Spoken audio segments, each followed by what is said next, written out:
and I was given a special topic, which is a very delicate topic, about the karma and reincarnation in Buddhism. In the beginning, I was a bit reluctant to accept the topic because it's a very tough one to take, actually. First of all, I have to say that it is a subject, something that cannot be empirically proven. I hope you understand what is meant by empirically. It means scientifically, because it is beyond the scope of the five senses. If anything to be proven in terms of science, it has to be within the scope of the five senses, and the thing has to be repeated. The process should be repeated, can be repeated. And if the facts prove something other than what has been mentioned, the theory can be disproved even. And this is very something utterly subjective. So therefore, it's a topic, it's a concept that cannot be proven objectively and shown that there is such a law and so forth. First of all, I would prefer, okay, there's a time, okay. But in Buddhism, the topic karma plays a pivotal role, because if it is not for karma, the rebirth would not have happened. Every birth is preceded by a karma. If someone is born in a certain realm, the obvious question one has to ask is, what is the karma that gave the rebirth? If we are talking about a rebirth or a birth without a karma, then we are moving into a non-causal doctrine, which is utterly against the Buddha's doctrine. So as we are here to listen how the Buddha would explain, how the Theravada tradition would explain the reincarnation and the karma, we lay the foundation that every birth is preceded by a karma, and every birth is a production of a karma, another way to say. Then what is a birth? What is a life? What are the constitutes of a life? According to the teachings, it's a constitution of two main elements, which is to say nama and rupa. Nama and rupa. In Sinhalese pronunciation, we call nama rupa. In English, International Pāļi, we call it nama and rupa. Okay, because the A is not closed; it's open.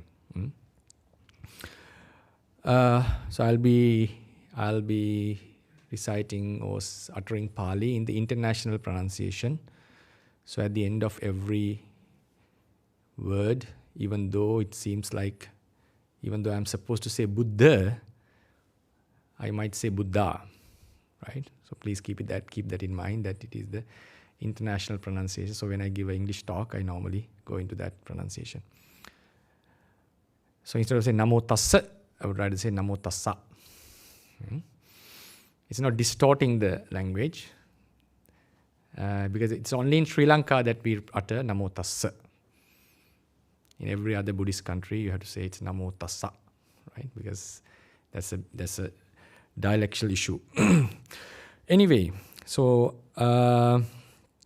what is the constituents of a life? Life is a combination of two elements, that is to say mind and matter. In other words, nama and rupa. This nama rupa in a certain life is produced by a karma. A karma. That karma decides whether one is born in a blissful realm or a woeful realm. So this leads to another fundamental. According to the Buddha's teachings, realms we are born into are clearly distinguished as good and bad.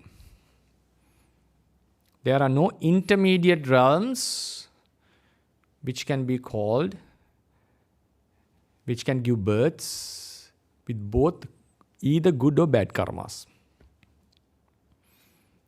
This is another fundamental that we have to keep in mind.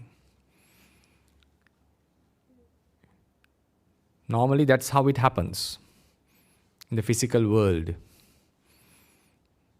If some of you have studied quantum physics, they would say electrons remain in certain energy levels.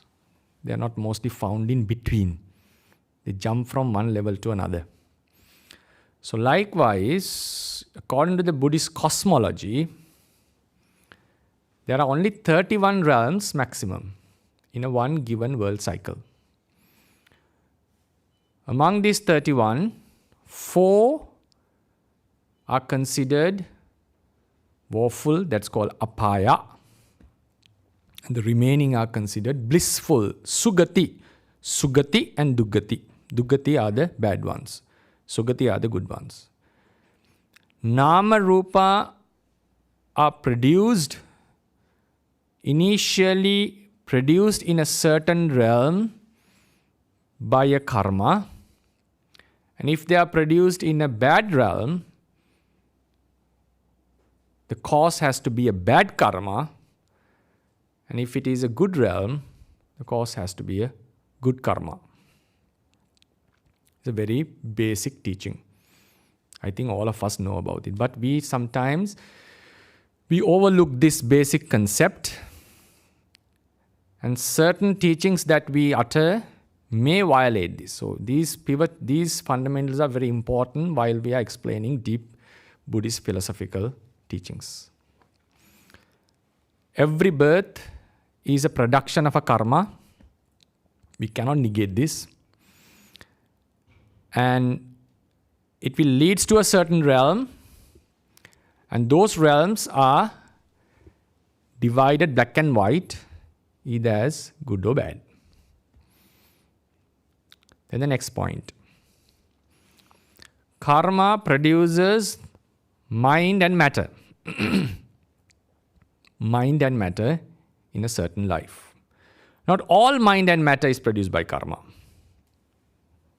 The initial mind and matter is produced by karma. That's called the rebirth moment. Before we scrutinize this very deep phenomenon, we have to find out the fundamentals. The initial mind and matter in a certain life is produced by a certain karma. According to the Theravada fundamentals, another aspect is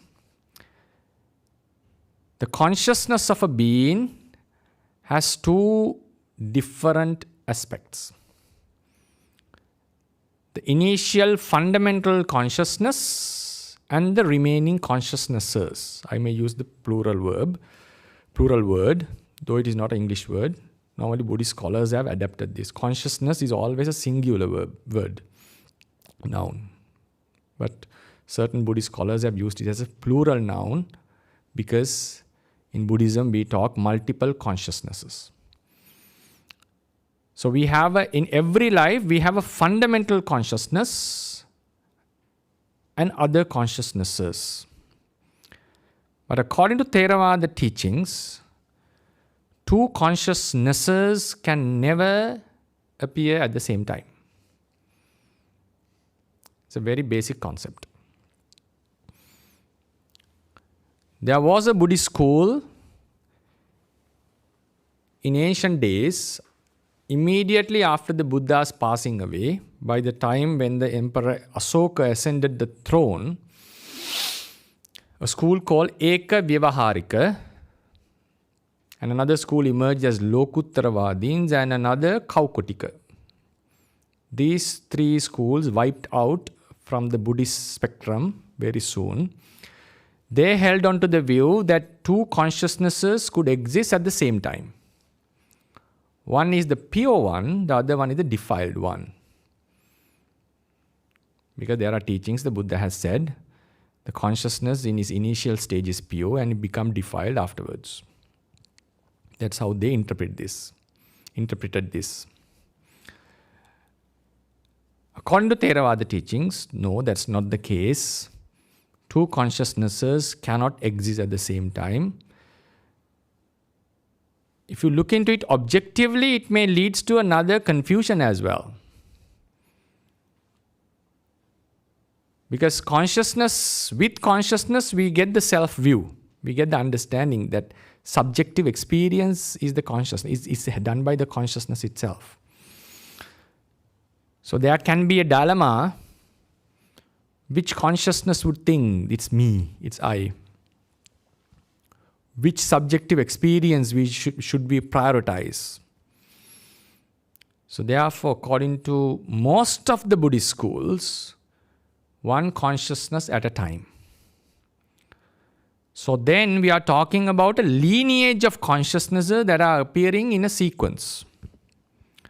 So the fundamental consciousness appears all the time whenever there is no special other consciousness. The other consciousnesses are as if emerging from the fundamental consciousness. But while the other consciousnesses are present, the fundamental consciousness doesn't exist. Temporarily, its lineage is ceased. But as soon as the other consciousnesses, which we call the functional consciousnesses, with which we listen, hear, see, taste, do all the activities, when these functional consciousnesses stop, immediately the fundamental consciousness arises. And then again, whenever an object comes, other consciousnesses come into the play. This is the fundamental, very important one. All the fundamental consciousnesses in one life of a certain being is produced by one single karma. One single karma. It can either be a good karma if it is birth is happening in a good has happened in a good realm. If it is a bad karma, it's a bad karma if the birth has happened in a bad realm. So the fundamental consciousness is what arises while we are sleeping, while any other consciousness is not there. And this is the life stream which maintains our life. In Pāli, in Theravada Abhidharma, we call it Bhavanga Chitta. Bhavanga Chitta. Now what happens is, this leads to another very basic fundamental.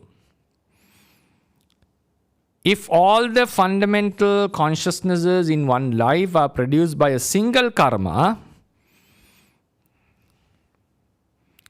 that karma has a certain capacity to do so, and it's very obvious to us through our first-hand experience that the karma is an impermanent action.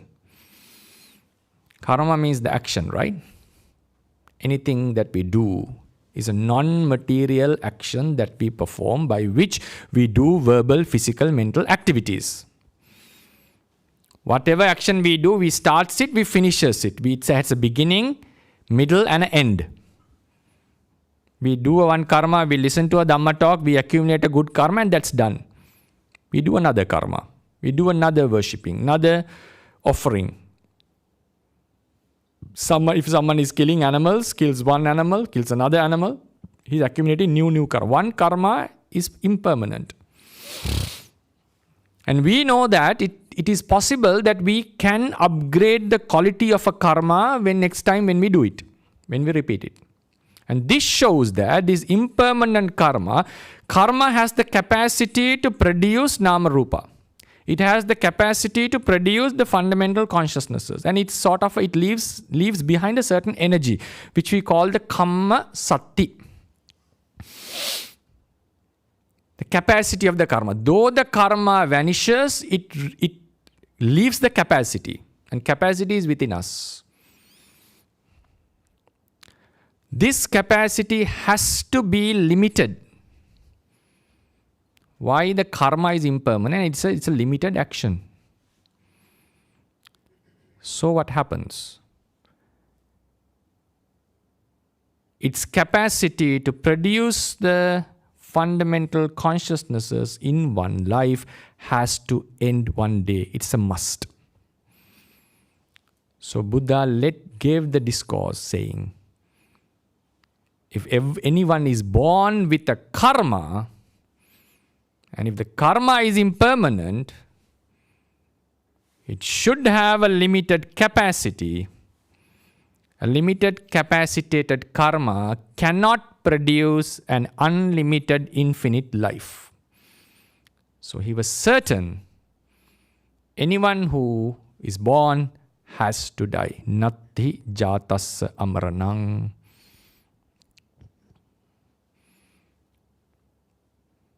So therefore, for example, if I bring you a hypothetical insight, if one life, fundamental consciousnesses of one life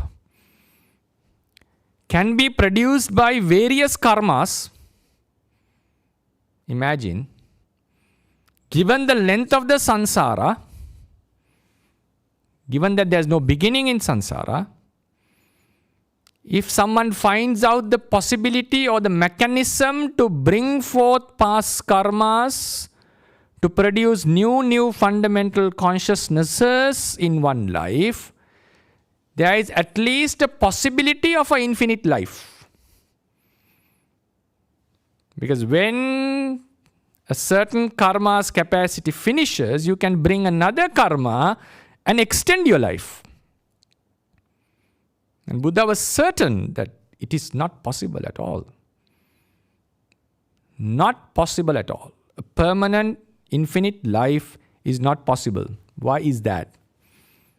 As the Theravadians explain, that's because all the fundamental consciousnesses in one life, which is the life stream of a life, of that life is produced by a single karma, and the single karma is impermanent, which can be observed through our senses.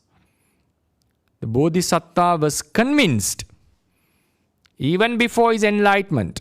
He said to Uddaka Ramaputta and Alara Kalama, if you are talking about a permanent life due to this jhana, I am not convinced. Because I can see this jhana is impermanent. An impermanent jhana producing an infinite life and a permanent liberation, I would not accept that. If the cause is impermanent, I cannot accept the fact that the result would be infinite. If the cause is impermanent, result cannot be permanent. This is the foundation. So this doctrine of karma elaborates why every life is impermanent. Why every life must end. It doesn't say that why every life could end at any time. No, it must end one day.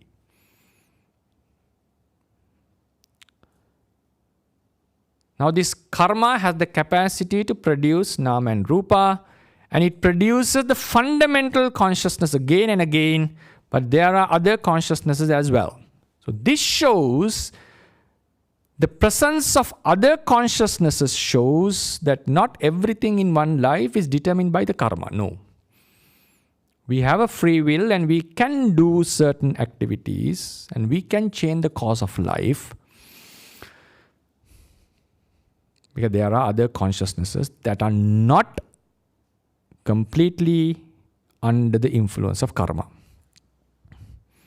But the fundamental consciousness that we are having in a certain life restricts our capacities.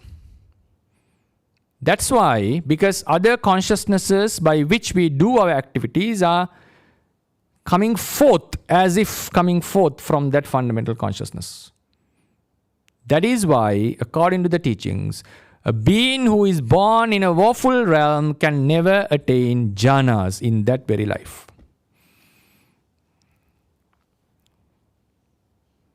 For example, if I say I'm going to run Paris Olympics this year, 100 meters, would say, come on, Bhante, how can you run? It's sure that your body doesn't suit to run the 100 meters less than 10 seconds. It's obvious, right? Because my muscles are not ready for that. It cannot have that performance. Basically, fundamentally, they are not that strong. They are not being trained. So likewise, all the other consciousnesses that are arising from the fundamental consciousness are highly influenced by the fundamental consciousness. Not fully determined, highly influenced. If the fundamental consciousness is weak or is produced by a bad akusala karma, that consciousness cannot support for other consciousnesses of spiritual growth. That's why it's very vital that one is born in a blissful realm in order to attain spiritual progress. Now karma plays a pivotal role according to these teachings. Then comes, I'm going into some deep aspects of Theravada teachings which we normally don't discuss. What is this karma? Teachings are very clear. Chetana ham bhikkave kammang vadami. It's the chetana itself is the karma. What is chetana? Chetana is the volition, intention. In another word, the force of the mind to do a certain action. Another translation would be effort. That is different from virya. Virya is the energy that helps your mind to continue a task that you have initiated. Without energy, whatever task we initiated, we cannot take it till the end. Chetana is the intention to do a certain activity. If I happen to kill an animal and come to the Buddha and ask whether I accumulated a karma or not, he would ask the question, what was your intention? Did you intend to kill the animal or not? That intention itself is a force. It regulates the entire mind at that moment, and it also influences the body. A simile is given in books. If an engine is working with air, a steam engine, for instance, every part of the machine is working, but the main force is the air itself. So likewise, when we are working with our body and the mind, verbally, physically, or mentally, the force that makes all the body parts, verbal activities, mental parts to function, that force is the chetana, like the air in a steam engine. That is the real force of the mind. And that also has an intention to do. Then we leads to another topic called ethics, which I'm not going to touch upon. Now this energy accomplishes certain tasks. For instance, if I want to drink this water, I have intention. With my intention, my body moves, my arm stretches, I lift it, and it drinks it. If I want to offer something to a monk, I take my cup. If this was given to me, I offer to him the water and dedicate it to him. I had the intention of giving it instead of using for myself. Now there is a creature here. I had the intention to kill it. I lift my hand and crush it. So all my bodily activities were initiated or regulated or done by this force, intention. That is the chetana. It's a mental activity. It's a mental force. It's a non-material thing. This non-material thing has the capacity to move the matter. I know it violates the modern physics. Just leave it behind. If you want free will, there's no other way than being a dualist. Right? No other way. So you lift the hand and you crush it. Lift the hand and offer it. So Chetana has the power to move the body. And Chetana accomplishes the tasks that we have done. And what was behind this Chetana? That's the desire to do so. I had a desire to offer the food. I had a desire to kill the animal. Right? And Chetana accomplishes this desire. It doesn't need to be based on craving. But I had a wish to do something. I wanted to offer this to someone. I wanted to kill the animal. And Chetana accomplishes this desire. So that is the desire that was present in our mind, and it was accomplished by the Chetana. At the same time, please note that even we are being not aware of it, there's another desire constantly present in us. That is the desire to live. That desire is something inherited in us, is latently present. It's sort of a disposition. Buddha has termed this anusaya, the latent defilement, latent craving to live. And this latent craving is present in us even while we are doing a wholesome deed.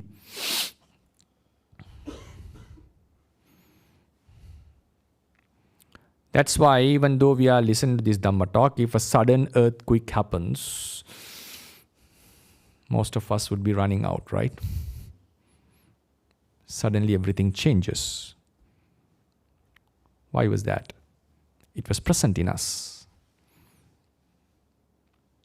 There's no wholesome latent disposition according to Buddhism. It's only unwholesome latent dispositions. One of the most fundamental are the craving to live, desire to live. And that's because of ignorance. We call bhava tanha, desire to continue to live. Sometimes you have kama tanha.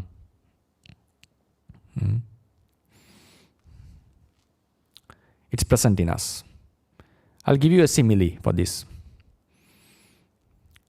Think about a country which is ruled by terrorists. Okay, name it for yourself. And think about the people in this country. We feel very pity about them. Oh, they are in constant fear. They cannot enjoy themselves. They cannot see a future for their children. We know we never wish to be in such a country while enjoying the democracy in a country like this. But if you analyze it deeply, if you scrutinize their lives, is it that they are always living with constant fear? Don't they have any enjoyment in their lives? Don't they enjoy with their children? Don't they have parties? Don't they laugh with each other? Yes, they do. They do have good times. But in the overall sense, for example, they may have a party in a house, but suddenly if they hear a knock at the door, everything vanishes. All the happiness goes away. If the knock is too hard, the constant thought is maybe the military has come and something is going wrong. And we consider this as a constant fear. Even though they are in happy states time to time, we name it. They're in constant fear. What is this constantness? Whenever the conditions come, fear arises. Whenever the things change, instantly fear arises. Whenever they hear a bomb sound, fear arises. But they do have good moments. But they have been haunted by the fear constantly. What is this fear?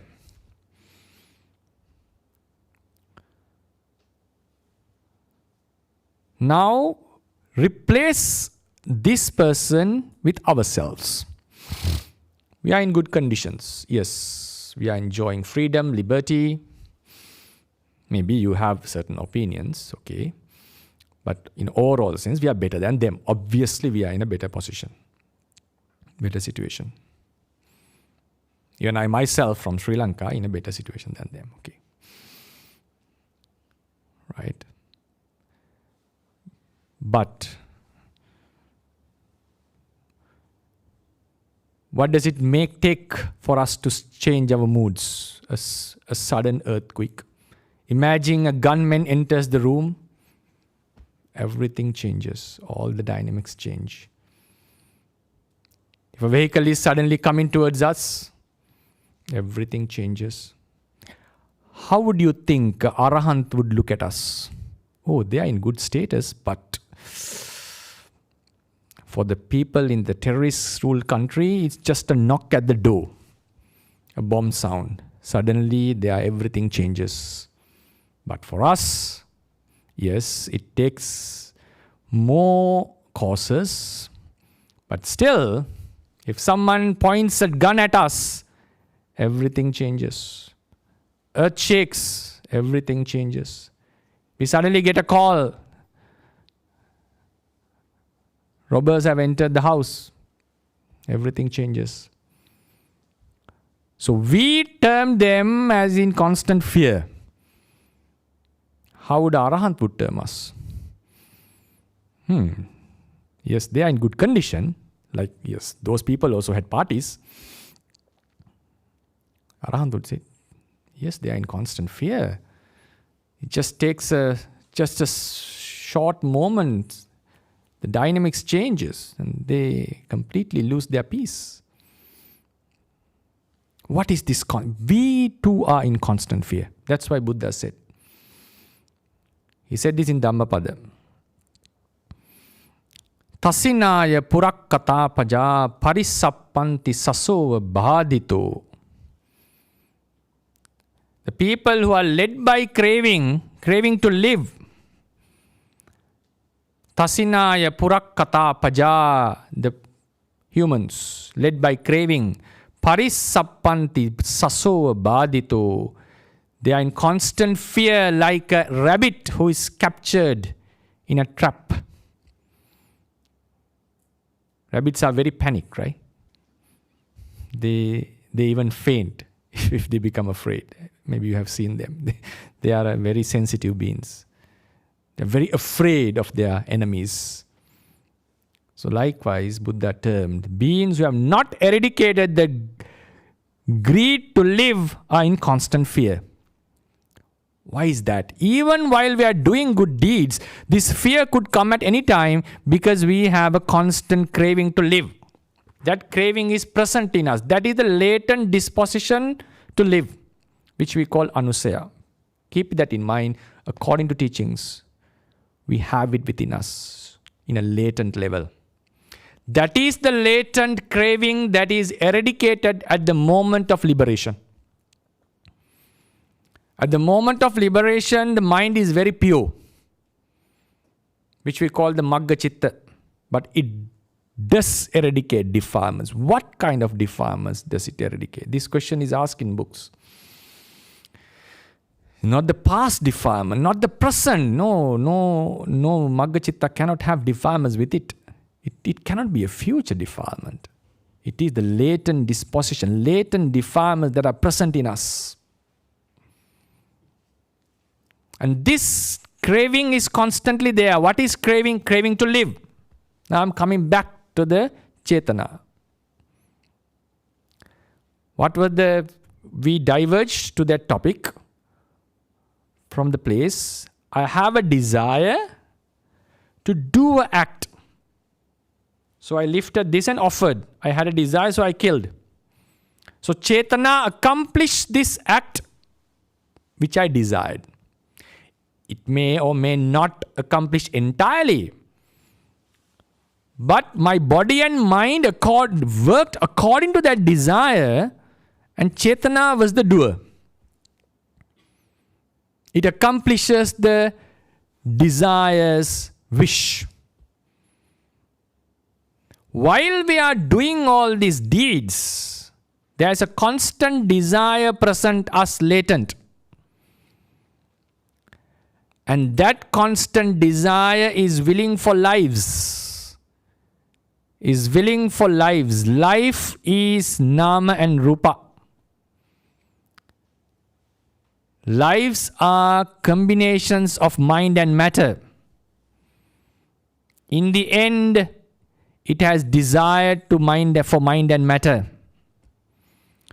So when the Chetana is accomplishing the task on the surface, this same force will be dedicated to accomplish the desire of the latent wish to live. Our desire to live can never be satisfied. How much we see objects with our eyes, even 30, 40, 50 years, we'll never be satisfied. We'll never feel, okay, it's enough. No. Even though we have seen the same object for 50 years, we'll still will not feel it's enough, I have seen. Same way, we don't feel enough living. Sometimes people, when they get old, they will feel it's enough living, enough we have lived. Even a person who is going to suicide, a suddenly car comes into his body, he will shake and run away, right? Jump suddenly. Sudden reaction is to save the life. So, latently, the desire to live is there. Desire to live is to have Nama and Rupa continuously.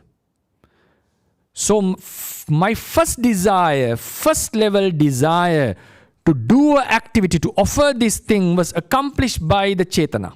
To kill the animal was accomplished by the Chetana. The latent desire to have Nama Rupa more and more, who is going to accomplish this task? Who is going to fulfill this task? My upper level desires were fulfilled by Chetana. Who is going to fulfill this desire? It's the same Chetana that will be dedicated to fulfill this desire. So what happens according to the teachings? When the Chetana is done to accomplish a certain action, a certain energy would remain from it in the mind stream. That energy is responsible in doing what? When the fundamental consciousnesses of this life is ending, because the karma is finishing, the karma which gave the birth expires. One of such energies which are left over, according to the desire to live, would come forward and give another rebirth.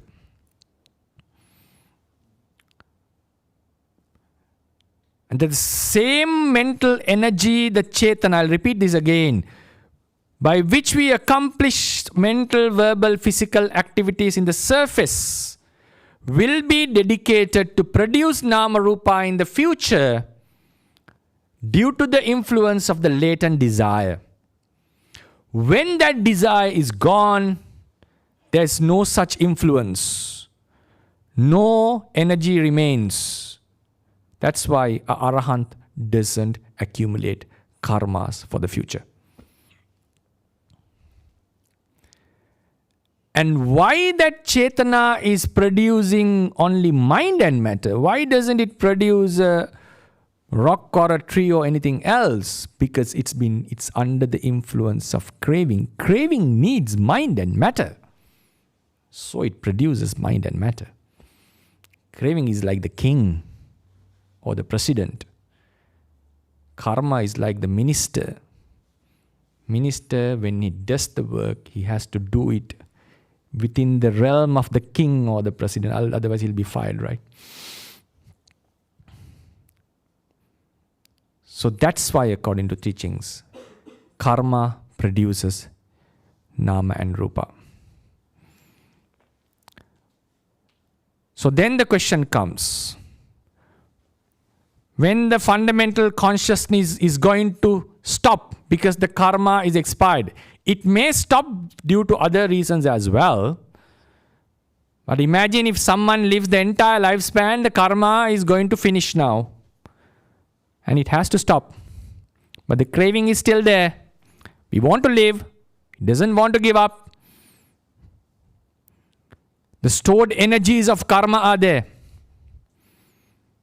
There are good karmas, bad karmas. There are good realms and bad realms. We cannot be born in all the realms at the same time. One of the karmas has to get the priority. Very basic things.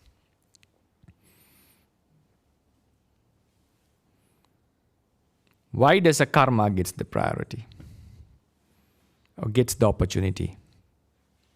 Because of the desire to continue, desire to go, to live. If such desire is not there, when such desire is there, one of the karmas get the opportunity and it will give the next birth. That karma will either present itself to the mind, it will present any of the objects related to it to the mind, or either it will present the future life which it is going to take us, where it is going to take us. It's like a new ruler. The real ruler, the deep state, is the craving. The new karma is going to produce the new life. That new elected ruler. Still the past life is continuing, is about to pass away. It's like a president-elect who is about to get elected. So when a president is going to get elected, what does it show? It shows himself, his qualities, anyone who is related to him. Oh, where I'm going to take this country towards. So he shows, I'm going to take you to this life. It gives the signs of the future life. Either it presents itself, either it will present something related to that life. Karma, karma nimitta, or gati nimitta. It presents to the mind at the moment of death. Mind clings to that object at that time. Our mind is like a person who is drowning. A drowning person would drag onto anything that is there. So the karma presents itself. It normally clings to the object that is presented to the mind. These have been explained in the books. So what happens? That karma which got the opportunity will produces the next life. Nama and Rupa. And that life continues. If the craving is not present, even though there is a lot of karma done in the past, person who doesn't have craving is an arahant. The craving is not present, even though there's a lot of karma done in the past, those karmas will not get the opportunity to give a next birth. So that will be the last birth. So therefore, please keep it in mind. Craving plays the biggest role in the functioning of the karma. The final topic. What is the influence or the function of ignorance here? Avijja. Craving is liking the nama and rupa, mind and matter. Why do we like this mind and matter? Is it something to be liked, or is it really something to be attached? Does it deserve this craving? Is it something worthy liking? Nama and rupa are impermanent. They leads to suffering. They are non-self. Constantly rising and falling leads to a lot of suffering, and there's no self at all. If you understand this ultimate truth, we cannot have craving towards anything at all. If we, for example, if we can penetrate into the bodies, there would be less marriages, right?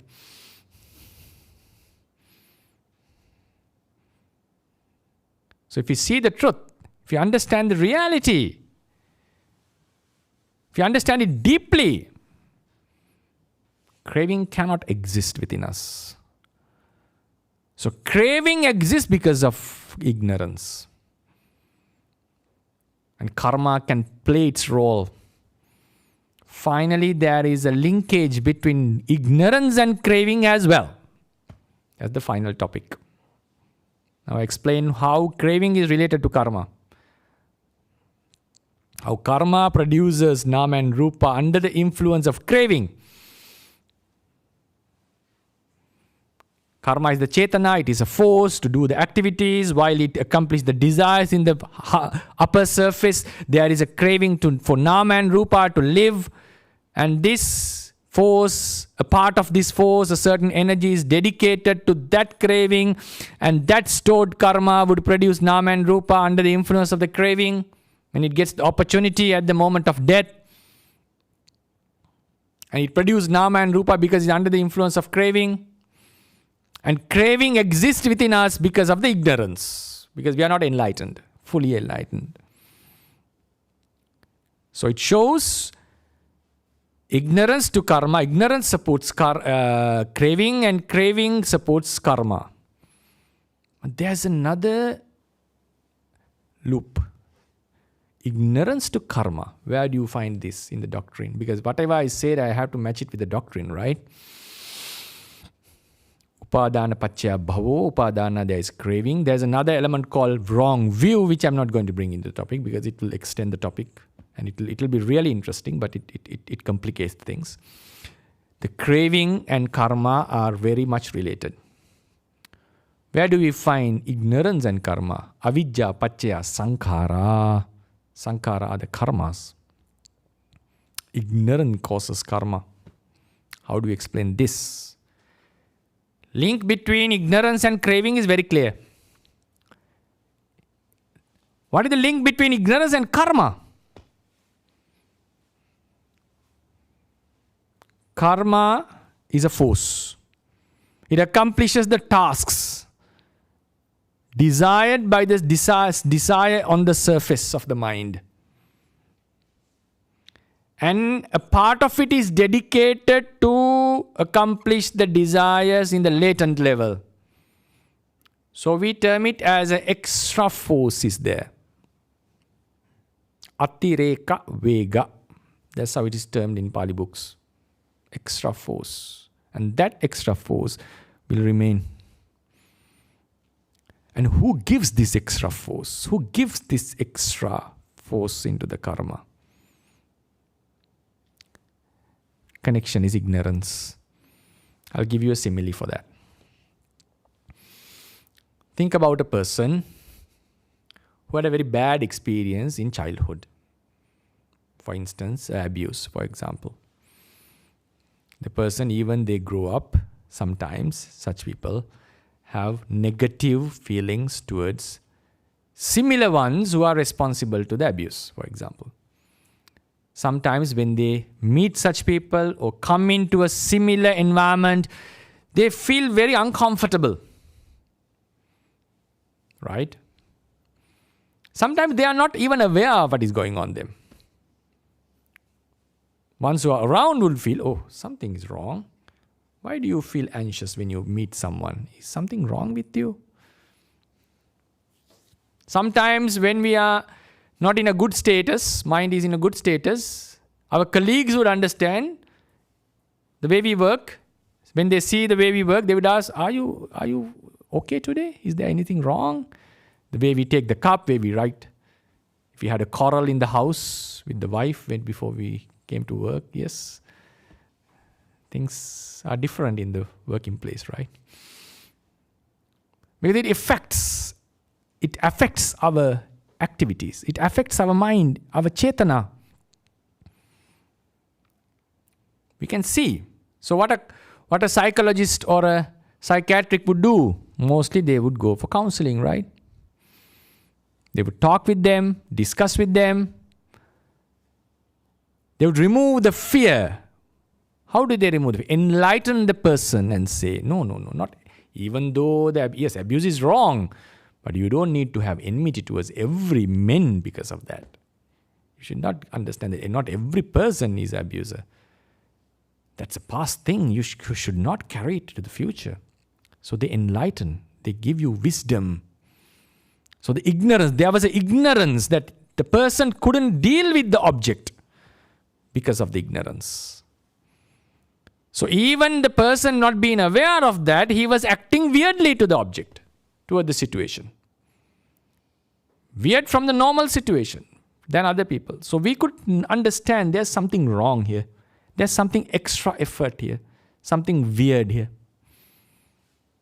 Why is that? Because of the ignorance. He was not free from that ignorance. That influences the person's mind, his actions. Now think about ourselves. We are in a constant ignorance about ourselves. We hold, this is I.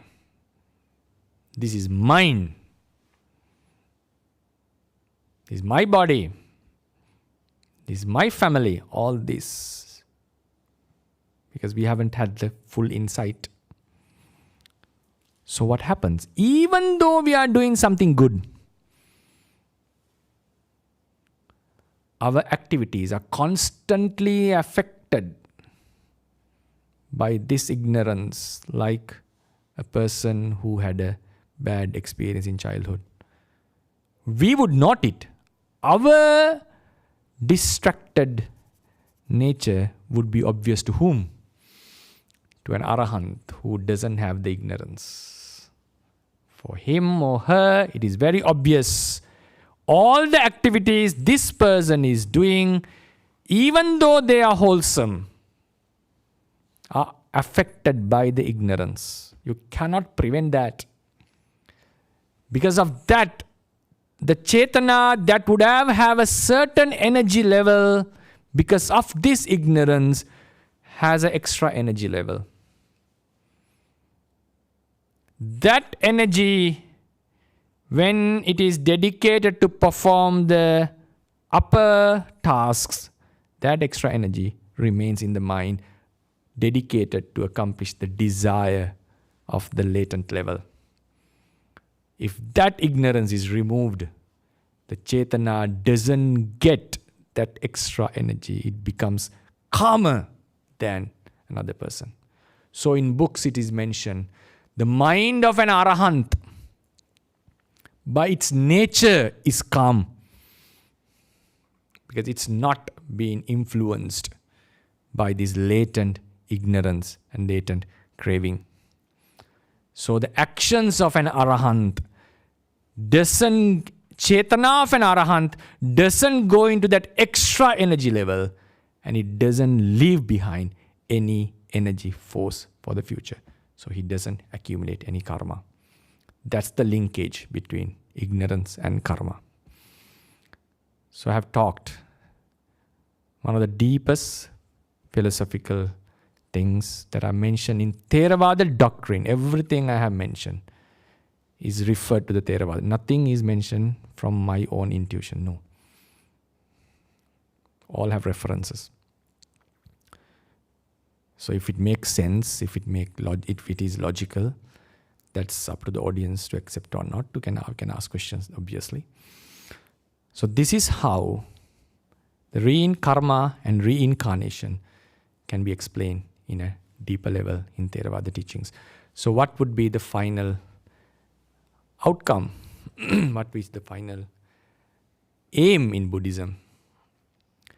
A rebirth means a production of nama and rupa.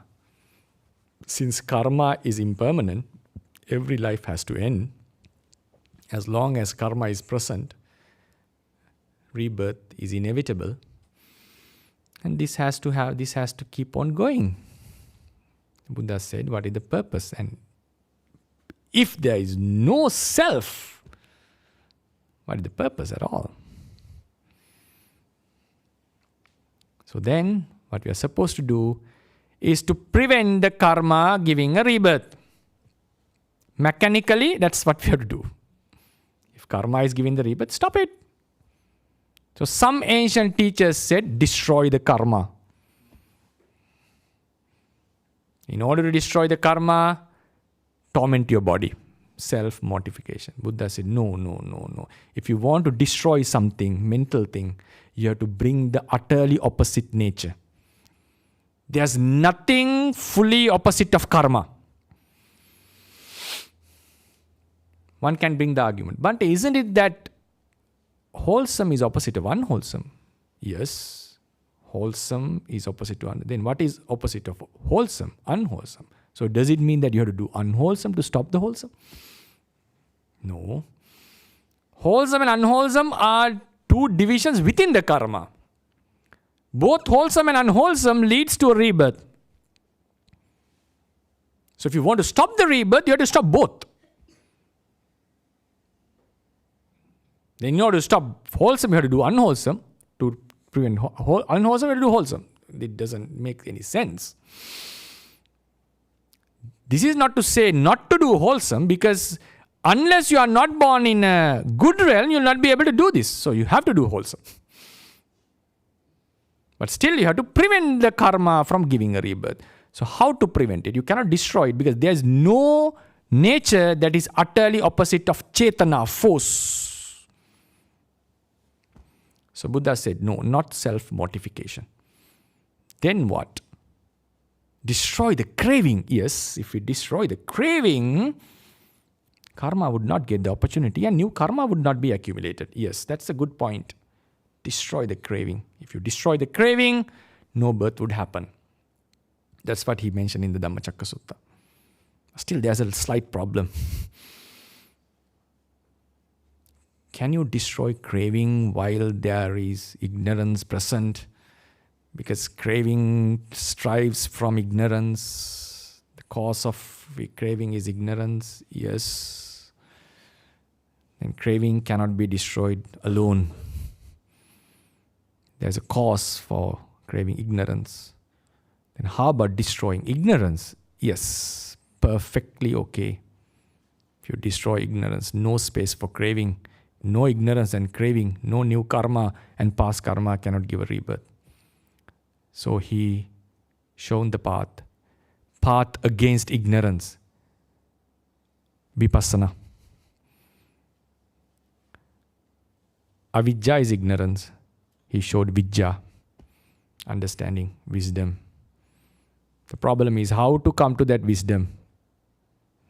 You cannot just buy it from a shop.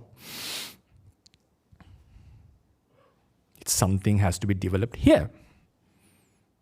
Because if craving is here, if ignorance is here, you have to destroy it here. It's not a fight outside, it's a fight, internal fight. Bring it here. In order to bring it here, obviously you have to have some concentration. You cannot do it with a distracted mind, because you have to understand the true natures of Nama and Rupa. Because ignorance is about Nama and Rupa. Understand the true natures, and so you have to have concentration. You have to have concentration to some level. A distracted person would never be able to do that. To gain concentration, first, you have to restrain from bad behavior. Sila, Samadhi, and Panya. So he taught the doctrine of Sila, Samadhi, and Panya. When the Panya comes to its culmination, that's the time Vidya will be destroyed. Avidya will be destroyed, When avidya is no more, at the same time, craving will be destroyed. New karma will not be accumulated. Navang natti sambhavang. Past karma will be there. You cannot destroy the karma. That's why Arahant would still experience karma vipaka. There's no way you can destroy the karma. Only ways you can prevent the karma from giving a new rebirth. And that's called destroying the past karma. Khinam Puranam. According to Theravada, destroying the past karma means not giving it the opportunity to make a rebirth. And that would be the end of suffering. Because, to conclude, as long as craving, ignorance and karma is present, at this moment, even though I am not dead, Namarupas of my next life is about to arise. It's just a matter of time that I die. If I die now, I am not an Arahant, obviously. If I die suddenly, rebirth would happen because causes are here. When the causes are here, the effect which has not arisen yet should be considered as arisen. Should not be neglecting it. Should not be neglecting it. Give you a simile. Okay, this will extend a few minutes again. An asteroid is coming towards the Pacific Ocean. No, we are facing the Southern Ocean, right? Yeah, okay, Southern Ocean. NASA is saying, okay, it's going to fall at that point, and such a huge tsunami is going to come and it's going to the Melbourne coast. Going to come to the Melbourne coast. It's going to fall in 7 days. And you can see the photos coming, it's coming, and NASA says, very sorry, we don't have the equipments to destroy it. So what will be the option? The Australian government, the Victorian government, evacuate. There's a very bold person comes and, oh, don't worry about the future, live in the present moment. Don't worry about the future has not come yet. It may happen or may not happen. Would you follow his advice? Obviously not. What is the reason? Because it's clear to you in the screen. NASA is showing, NASA is reliable. Obviously you have to take NASA as reliable, right? Okay, that leads to a different discussion. Okay, anyway, take it as reliable, okay? It's coming. Because we know that much of an asteroid falling into the sea is just a matter of time. It's obvious the tsunami is going to come.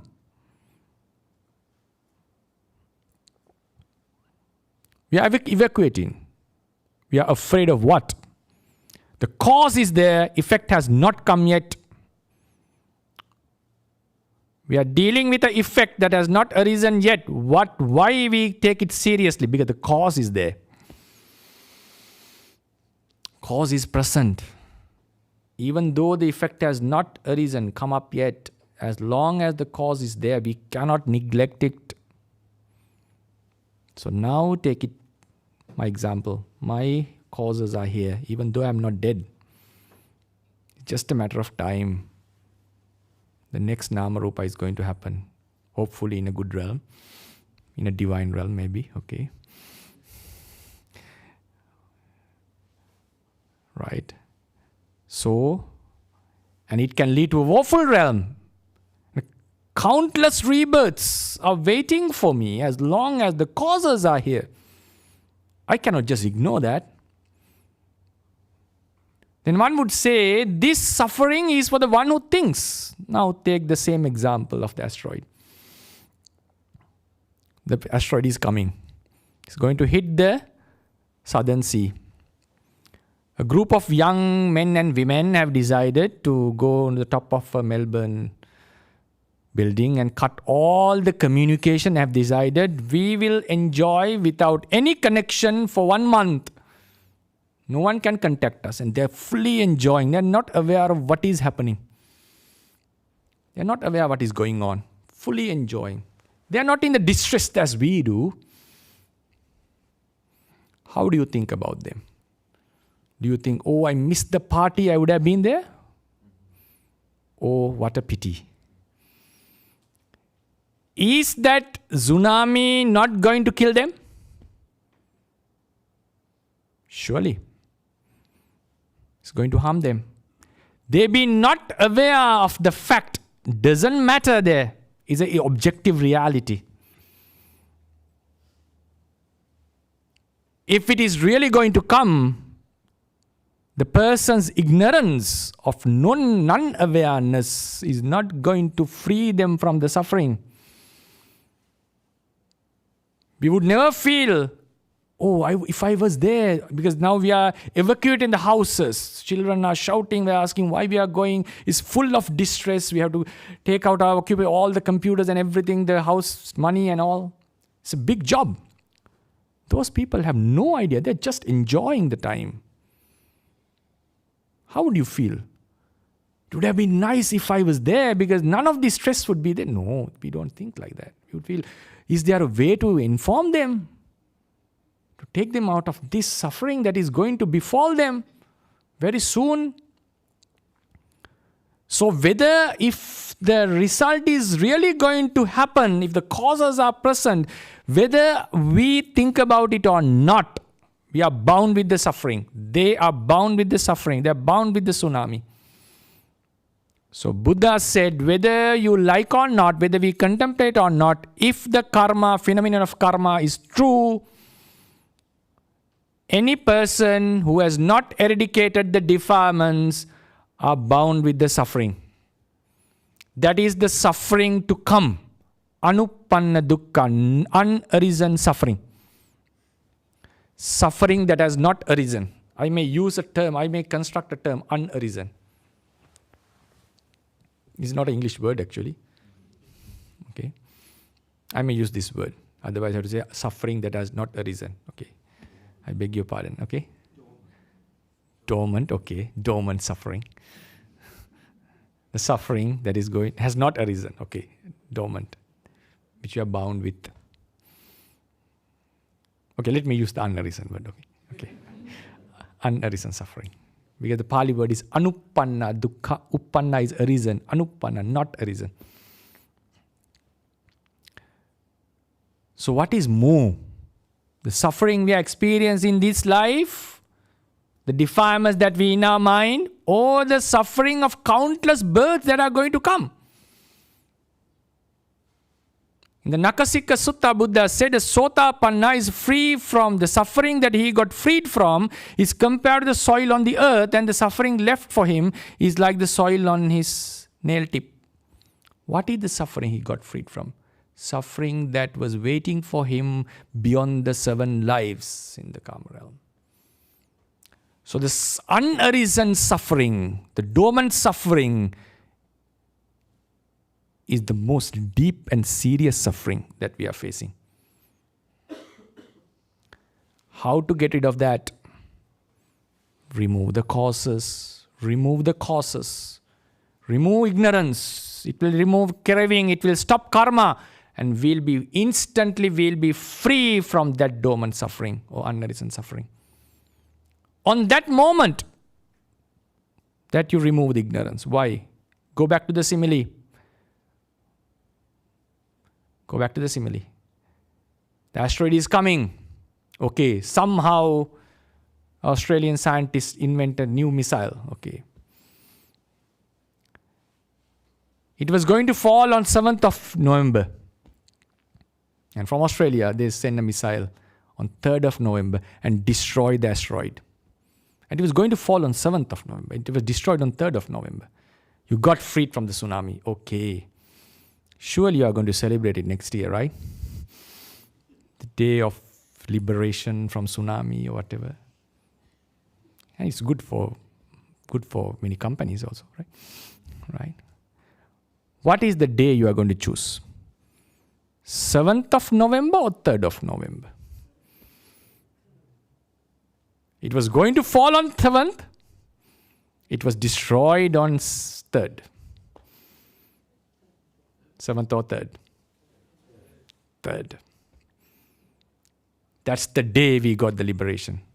The cause was removed. That's the moment we got freed from the effect, tsunami. So when does an arahant attains the liberation? The real liberation. Is it at his death or at the moment he removes the defilements? The moment he removes the desire defilements, that's the moment he is free from the unarisen. A Sotapanna becomes free from the immense of suffering the moment he attains this liberation. So Nibbana is something that you attain in this very life. Yes, for Arahant there is something left till he die that will be finished at the moment of death. There is also some kind of a end of suffering there because something was left to use the body. His physical pain was there. Even though he's not attached to that, some kind of distress was there. The physical problems were there. But the real now, the liberation from the suffering to come was attained the moment he attained. And that liberation is called nirvana. That's the liberation from suffering. And that has been a state that is existing forever. Already existing. Conclude the talk. I've been saying this a few times now. Anyway, so Buddha has said there are two states only. He said, I only say 2 states. Dukkhancheva panyapemi dukkhasacha nirodhang in Alagadupama Sutta. Dukkha nirodha. There's no third state. He's referring to the beings, living beings. Now consider this. This is the suffering that we encountered in the past lives. This is the present life suffering. This is the suffering to come, and this extends. This is the freedom of suffering, absence of suffering. Only two states were there. When one eradicates all the defilements, the suffering to come would vanish. So what is left? The freedom from suffering. And that freedom of suffering has been existing. A simile. Think a motor is constantly working. Tuck, tuck, tuck, tuck, tuck, tuck. You stop the motor. Every sound arises, vanishes at the moment, right? Tuck, tuck, tuck. New sounds are arising. When you stop the motor, are you stopping the last sound of the motor, or you have stopped new arising of the sounds? What do you think? Yes, new arising of the sounds, right? I think you got the point. So liberation means non-arising of the suffering that was supposed to arise. That's a liberation. Now tell me, after you stop the motor, you find the silence. Did silence started when you shut the motor, or was the silence already there? It was covered by the sounds. Silence was already there and it was covered by the sounds. So Nibbana was already there. It was covered by our aggregates. And when you stop the new arising of aggregates, what is left is Nibbana. And I wish may all of you attain that state soon. That's the end of the talk. Sadhu, sadhu, sadhu. Yeah, you can ask questions. We could perhaps alternate questions here and online if you have a few minutes. Yeah, sure. Thank you. Thank you for a very good talk, Bhante. Sadhu, sadhu, my pleasure. Could you please just review for me the portion where you talk about the eradication of ignorance generating craving, generating karma. And I think you said the way to destroy the ignorance is with vipassana and following the path. Could you just recap that for me, please? What I said was, thank you for your question. I would like to know your name. James. James. Thank you, James, for your question. And the essence of the talk was, when the ignorance is present, craving is present, right, latently, and it gives rise to new karma, and the past karma can get the opportunity to give a new rebirth. So when we do the practice at a certain moment, we develop vipassana, right? With samadhi, we can suppress these defilements. We suppress them. With vipassana, high vipassana wisdom, at a certain level, we start to lessen them, weaken the ignorance. When we reach the culmination, which we call the liberate moment of attainment, we completely cut this off, ignorance, because we develop wisdom. It's like ignorance is a darkness. You light the light, darkness is dispelled. When the wisdom arises, ignorance dispels. When no ignorance, craving cannot sustain. So when both are gone, past karma cannot get the opportunity to give a new rebirth, and new karma will not be generated. That's the point. All right, thank you. Okay, sadhu, sadhu. Thank you, Venerable. There is a question from online, if you may. It is from Zehisa. It says, if I become free from being born again, what happens after I die if there is no self who is to be freed? So I suppose this refers to your process description and if you have been liberated. Right. I would like to rephrase. Thank you, Fraser. Huh? Zehisa, thank you for your question. I would like to recap the question a bit. If the question is asked, what happens to I after death? The question is not valid, because in order to happen for something to happen to you, first you have to exist in the first place. Right? This question was asked from the Buddha. Buddha was accused. You are destroying the living beings with Nibbana. Come on, monks. First of all, show me the living being first in order to destroy with Nibbana. It's just Nama and Rupa. Okay. Nama and Rupa exist. We consider it as a self, but still it's a suffering. It's a suffering. So, what is the non-arising? Non-arising. With liberation, we get rid of suffering. Still, there's a question. I understand. You feel, who gets released from the suffering? No one gets released. Obviously, no one gets released. So, in the ultimate sense, there is a generation of suffering which could have continued. It stops. If you term this as the self conventionally, that same being is liberated conventionally. Conventionally, the same being suffered and same being attained. It's conventional saying. Because the name of being is not applicable to this life only. That being existed in the past, and it will live for future as well. The suffering that is to come also belongs to that being conventionally. So if you say conventionally he was suffering, still there's no being. Conventionally he got freed from the suffering. This is the simple answer. In terms of ultimacy, there's no being. It's just a lineage of suffering that would have continued, and it stops. And conventionally, if that lineage is termed as the being, the continuation would also have termed as the being, and the liberation from it would have been the same being. So we say being got the liberation. But still, it seems there is something there. What is the purpose of this? Right? I know this question is there. I ask a counter question. If there was a self full of suffering, agony, would Nibbana make sense?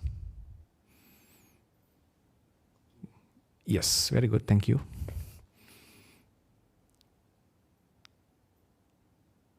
Many would say yes. The self was full of bliss.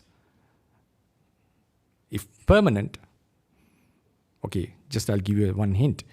If Siddhartha Gautama found the realm which is permanent, would he advocate Nibbana or that realm?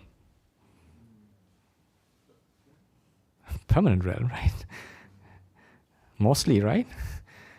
Right? So there's no permanent realm, so he said Nibbana. But still, philosophically, one can ask, what is a permanent life? Would you still keep on enjoying a permanent life? Would you get bored with a permanent life? Or anyway, right? Right? Because infinitely you are living, right?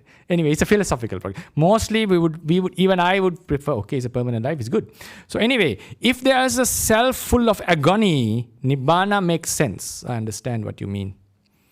Now I'm going to dissect this self. This is the self. This is the self. What is the suffering? It has pain. Pain is not self, right? Self experienced the pain, right? Pain, misperception, misunderstanding, wrong decisions, bad experiences, all are found. This is the suffering with the self. What the Buddha has said. The suffering is contained in the self. So destruction of such self inherited with suffering would be a bliss. Yes, it makes sense. What the Buddha has said, monks, there is no self, but the elements of suffering are present. Pain is there, misperception is there, misunderstanding is there, wrong decisions are there, suffering is there. The suffering is there without a self. So it's still suffering. No self, suffering is there. So we can explain suffering without a self. Then still you ask the question, if there's no self, In this very life, if there was no self to experience the suffering in the future, still you ask the question, what is the purpose of Nibbana? It's still valid. The question is still valid. I know that. Then it's come to the practicality. Now we are in the question and the answer, both are in the same grounds. Okay, there's no self. You are saying, I'm saying there's no self in the present life, in the future as well. Okay. Then what is the purpose of Nibbana? The practical question. So now there's no self here. Suffering is going to come. No self. What happens if I'm burnt alive now? Would I say, oh, it's no self, so let it be? No. I will surely struggle, right? That's the problem. If there's no self, we take it as a self. So therefore, in future lives also, even though there's no self, we will take it seriously as a self. Elements of suffering are present.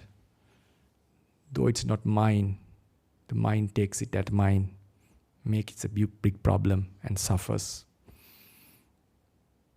So, in the end, an enlightened being would say, you are suffering something that doesn't belong to you, conventionally using you, not ultimately using you, right? So what Buddhism is, and this is why it's so delicate, and it is one of the only philosophies that I have encountered that is talking about this. It's non-selfness. Non-self. Non-selfness is also a created word in English.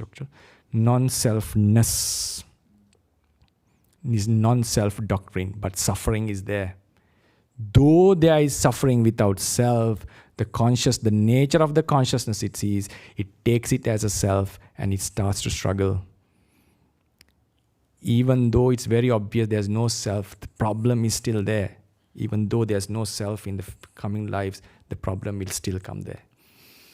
A person in the past life, for example, I would have thought, okay, no problem, where I will be born, there's no self, doesn't matter. That statement is not valid now. I'm suffering. That statement is not going to be valid in the future life.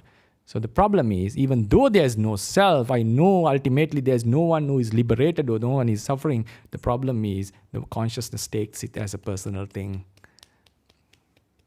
So it has to be stopped. Otherwise, unnecessary suffering is continuing. The responsibility is with is upon the non-self consciousness, because it takes it as a self. I hope I answered the question. I know there are counter questions you can ask if you want. That's amazing answer. Anyone else have a question from within? There is one.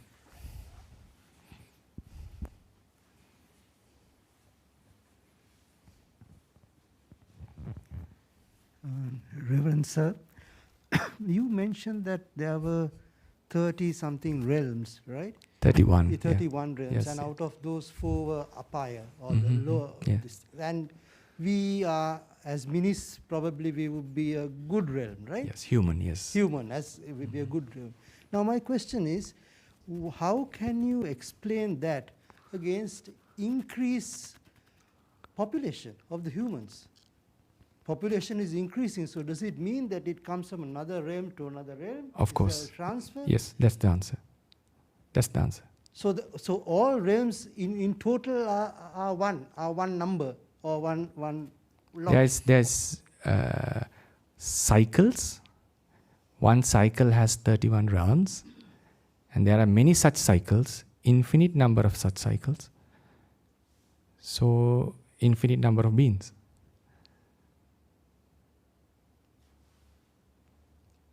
In any realm? No. In the entire universe. In the entire universe. So beings could transfer as being death and birth between even world cycles. One world system constitutes with 31 realms. Another world cycle with 31 realms. A burn in a certain cycle can be born in another cycle. There's infinite number of world cycles. Human is just one realm, according to Buddhism. Okay, thank you.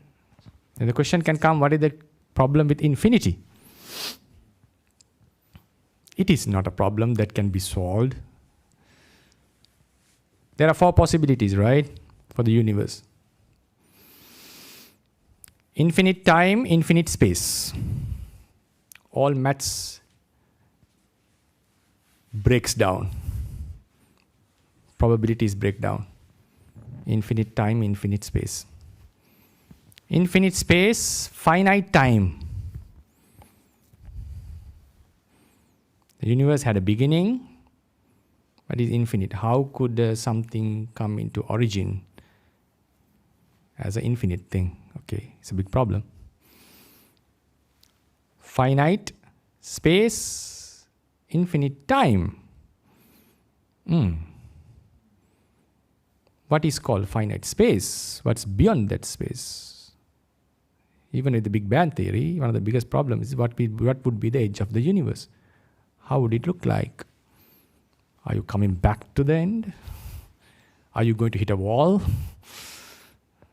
No answers for this. Finite space, because infinite time, finite space. All the probabilities could occur in an infinite time, and the space has to end one day. All possibilities are possible. Finite time, finite space. That's what we talk in science today. What would have happened before the origin, and what is beyond the space? None of these questions can be answered to exact.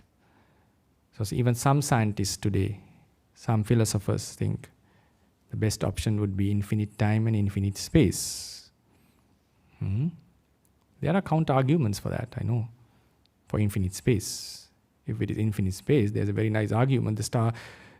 The sky has to be entirely white, because infinite number of stars emitting light, and then light doesn't disappear, and it has to come to this earth, and you will not be seeing such a sky.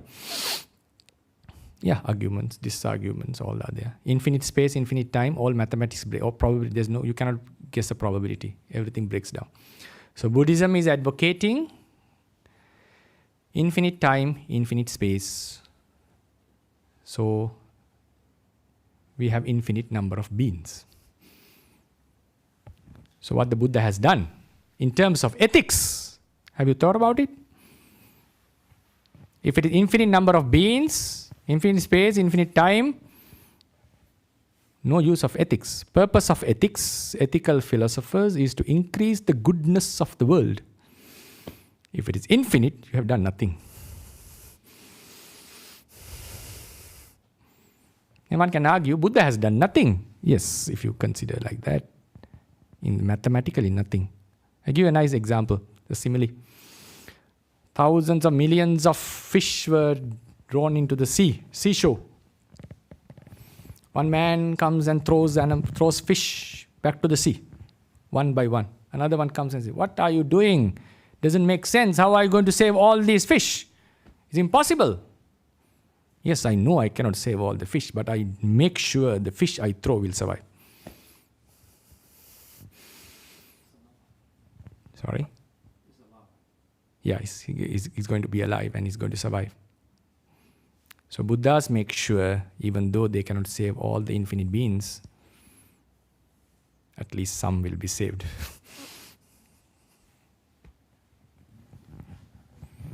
Yes. Bhante, thank you for a very good talk. Just one question. You talk about fundamental consciousness. Mm-hmm. Is that... what is the Pāli word for that? Bhavanga. Which sutra we can find out? You can find it in Abhidhamma. Oh no, I'm asking sutra. Sutra in the word of Vijnana. Vijnana. With the word Vijnana, we refer to the Bhavanga. You don't find the word Bhavanga in sutras. But no fundamental consciousness in sutra, right? Yeah, the word Vijnana we interpret as both fundamental and non-fundamental. But consciousness always had those 6 senses. No fundamental. consciousness means six sense consciousness. Yeah, right? the mano part. Yeah, mano part. Right. So not fundamental consciousness. So in Theravada tradition, we interpret as fundamental and non-fundamental both. But it's mano viññāna. No, manoancha paticca dhammecha uppajjati mano viññānam, right? Yeah. Mana is different, mano viññāna is different, right? Yes. So mana is but the it first is not the fundamental. It is the fundamental according to us. It means? It's bhavanga citta. But it is arisen with the causes, right? Yeah. Causes, yeah. Yeah, it is also arises with the causes. There is no way it is like separate from causes, right? No, fundamental consciousness is a causal thing. Yeah. It's arising due to causes. So I never said it's out of causes, right? Correct. That's what I want to clarify, Bhante. Right. So fundamental consciousness means mano. Yeah. Mano. Is it mano correct? is one, yes. Yes. That's the Pāļi word, right? Yes. That's what you're referring to yes, in English, obviously, right? yes. Yeah. That's what I just want to clarify. Thank you. Manancha paticca dhammecha uppajjati mano viññānam, that's the fundamental consciousness. Yeah. Right. Venerable, would you still take some more questions? Yeah, I would take questions, if they have questions, Okay, you can sit and ask. Please don't kneel. No need to kneel. Please sit and ask. No problem. Please use the mic. Thank you. Thiruvan Saranai Bhante. Yeah. Thank you. And the now series of events that Bhante described is ignorance, then craving, and then Chetana leading to karma, then rebirth with different nama and rupa based on karma, either to suffer or to a blissful life that you can do good karma. So this is to break this cycle. So we need to practice anitya dukkha anatma.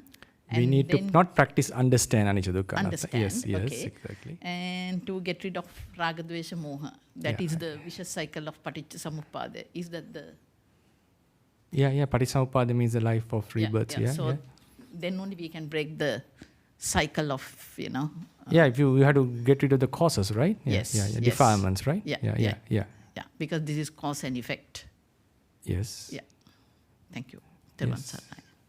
I'm a bit surprised now. I was talking about cause and effect. Karma producing effect is a cause. Karma is the cause. Fundamental consciousness is the effect, right? So... When you say in English fundamental consciousness, because it's conditioned. Yeah, because when you say fundamental consciousness, somebody will think as something out of not the mano or mano viññāna, not from the source six, because in sutras always only six consciousness they're talking about. So when you say fundamental consciousness, because then we normally know eye consciousness and ear consciousness, all those. How do you explain the consciousness while we are sleeping? I don't know, Bhante. That's why I'm trying to understand. I'm just learning. So when you say fundamental consciousness... So that's why Chakku Sota, we have 7 consciousnesses, not 6. Which sutra? That's why I asked which sutra I can refer. Chakkus Viññāna, Sota Viññāna, Gana Viññāna, Juva Viññāna, Kaya Viññāna, Mano Viññāna. Yes. And Mana. That's why I'm trying to understand which sutra I can read for that. This is in many sutras, right? Manancha paticca dhammecha uppajjati mano viññānam. Yes. Right? In Satipatthana, you mean? In Satipatthana Sutra? No. In Vedananupassana or Chittanupassana? No. These are in many sutras. Yeah, I mean, Chakkuncha paticca rupecha uppajjati chakku viññānam. I remember that one is in somewhere in Satipatthana Sutra. No, not in Satipatthana. Where can I get that one, Mr. There's I think more than 10-20 sutras. Yeah, I'm just trying Sangyutta to read Nikaya. Just go through the Sangyutta Nikaya, okay? Thank you. Chakkuncha paticca rupecha uppajjati chakku viññānam. Tinna sangati passo, passa paccaya vedana, vedana paccaya tanna, okay? Yes. Then sotancha paticca saddecha uppajjati sota viññānam. Yes. Gānancha paticca gandhecha uppajjati gāna viññānam. Juhacha paticca rasecha uppajjati juha viññānam. Kāyancha paticca pottabbecha uppajjati kaya viññānam. Manancha paticca dhammecha uppajjati mano viññānam. So this mana is the fundamental consciousness. According to Theravada tradition, we call it savajjana bhavanga citta. It's including the fundamental consciousness together with the adverting consciousness. Yeah. So chakkuncha, this cha, the word letter cha indicates chakku, the eye, and the adverting consciousness, and then the chakku viññāna. this Bhavanga Chitta is also in sutras? No, the word Bhavanga you will not find. Yep. It's found in the word with Manu. Okay. Thank you. The word Bhavanga is found in Abhidhamma, in the Patthana itself. Thank you, Venerable. Would you take a question from online? Okay. It's a rather personal question. Okay. And it is from someone who says they have been diagnosed with a rather serious condition, a terminal cancer. And how would you relate this experience in terms of self and non-self? That's the question asked about their terminal cancer being diagnosed. Okay. How would you help them relate it to their experience, or this experience to the self and non-self discussion? I hope it's not personal, right? It's asking a question, right? It is a question they are asking about themselves. Okay, they are diagnosed by the person is diagnosed. Okay, I'm really sorry to hear that, and I wish you a speedy recovery first of all. And in this sense, there's nothing to think in terms of a self, because there's no self, right? So what we have to consider is like, this is the nature of the rupa, and that's according to Anattalakkana Sutta. That's why the Buddha has said, if rupa is a self, that would not lead to sickness, right? Rupang hidam bhikkhave attha abhavissa naidang rupang abadhaya sangvatteya. If rupa is a self, that would not lead to sickness. Yasmachako bhikkhave rupang anattha, as the rupa is not a self.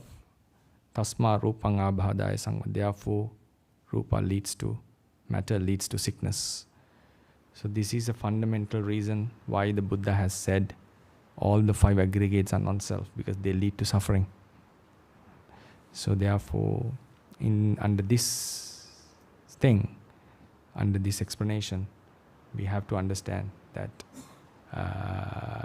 this indicates, this shows that the non-self doctrine is elaborated, right? So at that time, with the mind, we focus on it, we know about this cancer or any sickness. The rupa is one element, consciousness is another element. We observe it, and they are 2 different elements. And sometimes we get distress, we get suffering, we feel unhappy, we feel sorrow. So these are all emotions arising with the consciousness and passing away. And also we have to understand that it can be caused by a karma, it can be caused by some other reason as well. We cannot just attribute everything to karma. And so what we are supposed to do is to understand the non-selfness of the life based on this. And also we have to keep it in mind, even though the one I'm speaking, I'm not being diagnosed with the cancer at the moment. Maybe I will not be diagnosed with the cancer in this life, or maybe I will be diagnosed in the future. But surely if I remain in the samsara, these kind of sicknesses are inevitable. So that's the nature of, and all of us would surely have experienced such suffering in the samsara. So therefore, this is not something that is common to you in this very life. It's something that all of us have experienced immeasurable times in the samsara according to Buddha's teachings. Buddha has said very clearly, if you see a man without hands, without legs, without ears, come into a conclusion. Nittame tangantabbang tumhepi amhepi eva rupan dukkang pacchana bhutang. Make it come into a conclusion that we also have experienced such suffering in samsara, and try to get rid of that, preventing it from happening. Prevent the non-arising, prevent the arising of suffering again. So in order to do that, we have to get rid of the ignorance. So this can be motivation for us not to have the suffering again. So always, that would be my advice. I wish him speedy recovery. Thank you, Venerable. Both people who you responded to, they both put a thank you message on the chat for you. Sadhu, sadhu, sadhu, sadhu. Sadhu. Should we conclude? Yeah, okay. There's one gentleman wanted to ask a question, and 2 of them, we can give them both the last. Thank you, Bhante. I was thinking of that when you, at the beginning you said that scientifically we can't prove what Buddha said. So regarding like latent kilesas like that, how did Buddha recover? Is it Buddha found this? This is through his sarvajñata knowledge, or how we have to have the faith on Buddha and we have to believe all that? Because we can practically we know these things, but how did he go through this like scientifically to explain all this to the general people? He would have been the best person to answer that, actually. Not me, obviously. Right? I can give it a try. Do we need to close the place or we do leave? 10 more minutes, okay. I'll make it a quick answer then, right? So it means at 9 we have to close, right? Okay, right. So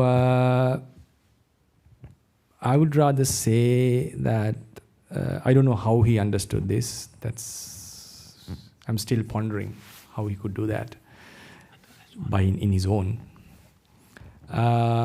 Today, if I present this to a person who doesn't have any belief on karma or anything, the first thing I would approach is whether we present day. This is not I don't think this is what the Buddha would have taught, but Buddha would agree, I suppose. I would come with the deterministic future.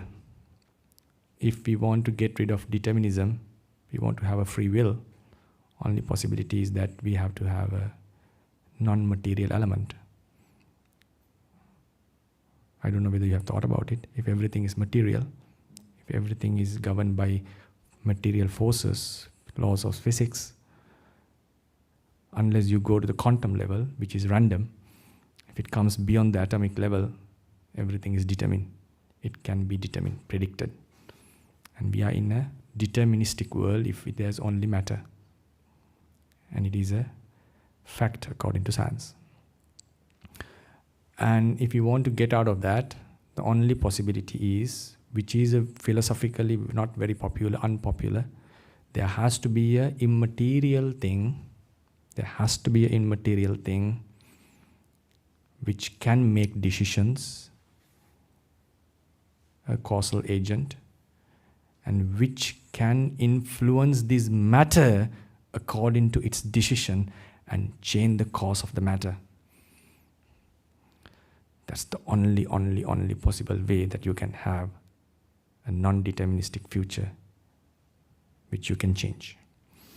If you want to change the global warming, if you think we are heading towards the wrong direction, if you want to change that, if you have any glimpse of hope, implicitly you're talking about an immaterial element that can influence the matter. Otherwise it is impossible. Impossible. So there are two characteristics. This immaterial element, if this immaterial element is completely under the law of causality, still you fall into determinism. Doctrine of causality is just a doctrine of determinism. Everything, if every outcome is governed by cause, you cannot get out of it. There's only one way. Even you bring the non-conscious element into the topic, if that non-conscious element is completely governed by causes, you still fall into determinism. Because materiality is governed by causality. If consciousness is also governed by causality, you cannot get out of determinism. The only way you can get out of determinism is this consciousness should be making decisions, and it should be able to make a decision against causality. Otherwise, you cannot break the causal chain. You may not agree with me with this. This is, according to philosophy, this is scrutinized to the bottom level. Unless you break the causality, you cannot get out of determinism. So, according to Buddhism, everything is causality, condition, caused by conditions. Every consciousness is conditioned, including the fundamental. But that consciousness is able to make decisions, and those decisions are not completely under the influence of causes. You have a choice, very slight choice, according to Buddhism. Almost determined, but you have a slight choice. Only then you can get rid of the deterministic view. Okay, I just talked something else. The point I want to emphasize is there has to be an immaterial element that could take decisions. I'm not saying consciousness is not conditioned. I'm saying the decisions taken by the consciousness, if they are under the influence of causality 100%, you cannot get off determinism yet.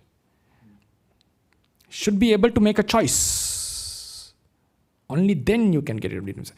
So, the main elements of this consciousness, it should be able to make a decision. And it should be able to influence the matter according to the decision, so we can plan the future to some extent. Now, this opens the gate to us. Though it's utterly against physical laws, it breaks the causal closure. A scientist would laugh at me, but I would laugh at him that he's laughing according to determinism. You are determined to laugh at me, and I'm determined to say this. That's how I would laugh at him. Okay? So this quarrel will keep on going. Right? So I'll stop now. So thing is, maybe it's determined to stop. Right? So what is going on is the non-material thing can influence the matter. So we are talking about a non-material. We enter in. If you are talking about a non-deterministic future, which we all like, we have to enter into an immaterial realm. And that immaterial realm, how can you prove the non-immaterial realm? Immaterial realm is unscientific. It can be proven only through introspection, through subjective experience. You have to have experience. You have to see your mind with your own mind, which is subject to many doubts of many scientists. Can you rely on the introspection? Can you rely on the introspection? I'll give you another insight. You can doubt any introspecting object. You cannot doubt one thing. You cannot doubt.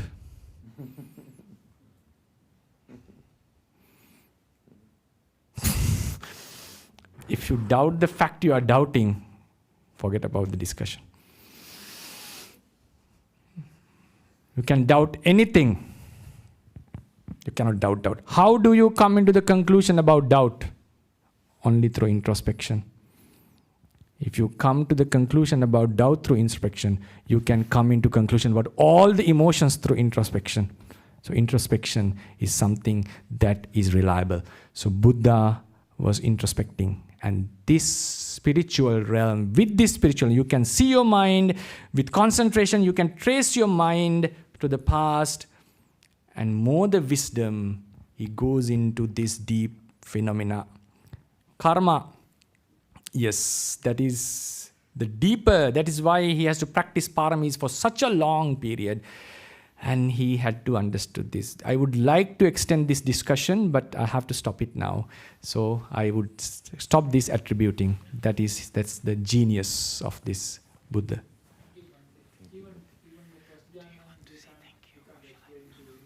Right. Yes, I understood. Yes, right.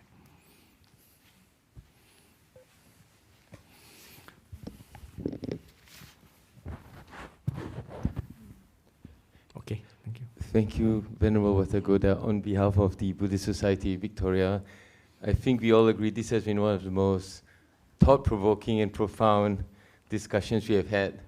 And we really appreciate that you have come and shared it with us. Sadhu, sadhu, sadhu. Okay. Would you like to share merits? Yes. Okay, we shall share merits with all the dead relatives and the deities. Idang vo ñāti nang hotu sukita hontu ñātayo. Idang vo ñāti nang hotu sukita hontu ñātayo. Idang vo ñāti nang hotu sukita hontu ñātayo. With the deities, Akasattha ca bhummattha deva naga mahiddi punyantang anumoditva chiran rakkantu sambuddha sasanang. Akasattha ca bhummattha deva naga mahiddika punyantang anumoditva chiran rakkantu sambuddha desanang. Akasattha ca bhummattha deva naga mahiddika punyantang anumoditva chiran rakkantu sambuddha savakang chiran rakkantu tan sada. May this Dhamma talk, listening of Dhamma talk helps us to attain the final liberation. Idamme punya kammang asavakkaya vahang hotu. Idamme punya kammang asavakkaya vahang hotu. Idamme punya kammang asavakkaya vahang hotu. Sabba dukkha pamunchatu.